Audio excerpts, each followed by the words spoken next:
কোনো মাহফিলে হেলিকপ্টার ছাড়া যায় না। কিন্তু আমাদের জন্য একটা আনন্দের বিষয় হচ্ছে সেই ব্যাগটা আমাদের এখানে লঞ্চ দিয়ে আসছে। তো সবাই তাকে হেলিকপ্টারে আনে, আমরা তাকে লঞ্চে করে আনছি। সম্মানিত উপস্থিতি, এই পর্যায়ে আমাদের সম্পর্কে গুরুত্বপূর্ণ আলোচনা উপস্থিত হচ্ছেন সুদূর কুয়াকাটা থেকে আগত হযরত মাওলানা হাফিজ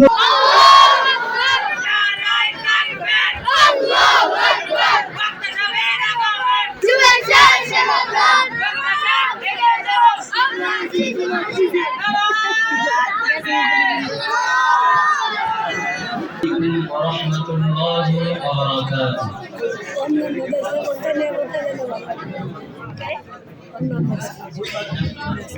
الحمد لله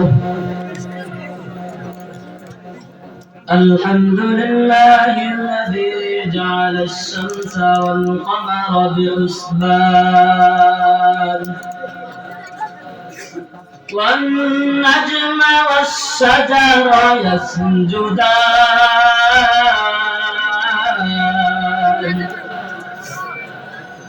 وفضل زمانا على زمان كما فضل مكانا على مكان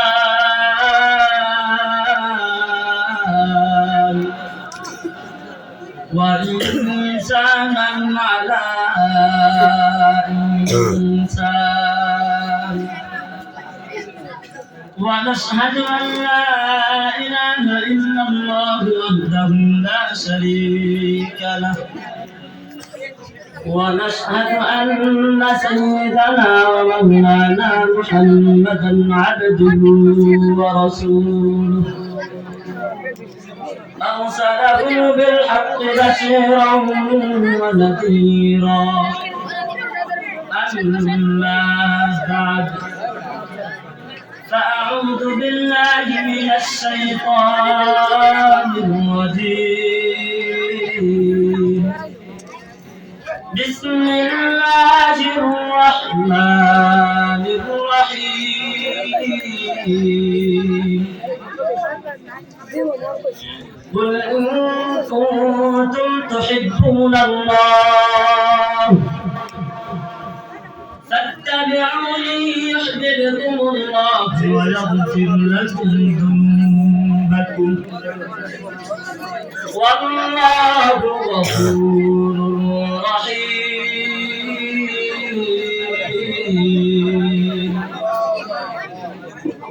وقال النبي صلى الله عليه وسلم من أحب سنتي فقد أحبني ومن أحبني كان معي في الجنة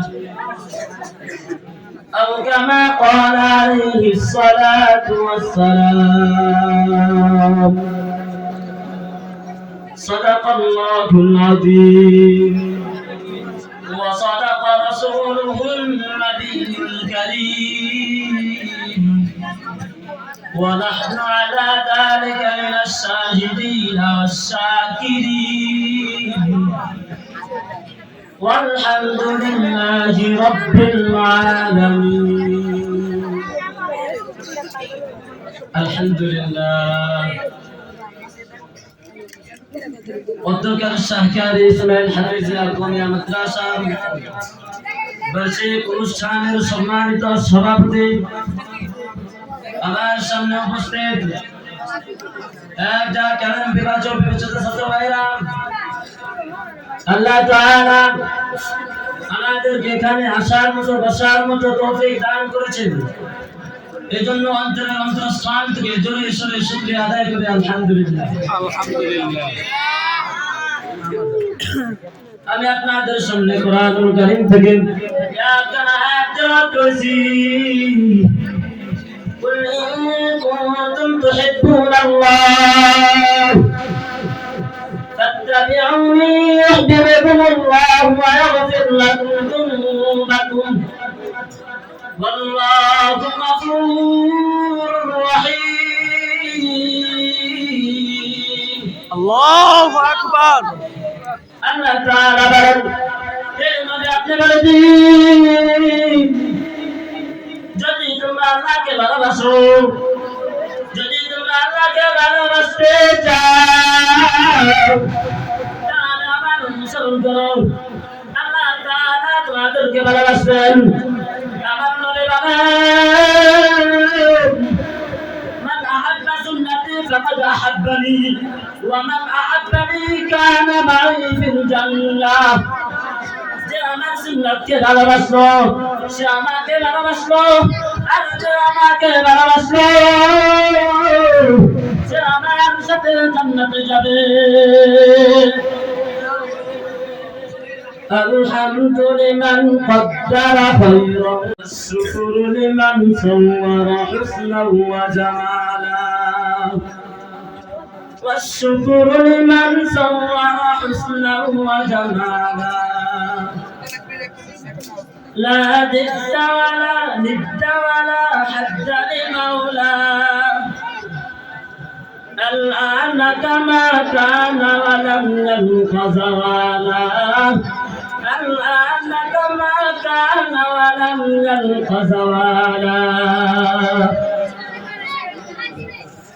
كما حضرت عمر رضي الله تعالى عنه صلى الله عليه وسلم বললেন, হে রাসূল আমি আপনাকে ভালোবাসি। সাল্লাল্লাহু আলাইহি ওয়াসাল্লাম বললেন, তুমি কি আমাকে তোমার জীবনের থেকে বেশি ভালোবাসো? হযরত ওমর রাদিয়াল্লাহু তাআলা বললেন, না না না, আমি আমার জীবনের থেকে আপনাকে বেশি ভালোবাসি না। তারপর হযরত সাল্লাল্লাহু আলাইহি ওয়াসাল্লাম বললেন, يؤمن أحدكم حتى أكون أحب إليه من والده وولده والناس أجمعين। তোমাদের মধ্যে কেউ ইমানদার হতে পারবে না যতক্ষণ পর্যন্ত তোমাদের পিতা মাতা সন্তানাদি আত্মীয় স্বজন থেকে আমাকে বেশি ভালোবাসবে। এই ঘটনাতে আমরা বুঝতে পারলাম, যদি আল্লাহ তাআলাকে ভালোবাসতে চাও তাহলে তার রাসূলকে ভালোবাসতে হবে। আর যদি তার রাসূলকে ভালোবাসতে চাও তাহলে তার সুন্নাত অনুসরণ করতে হবে।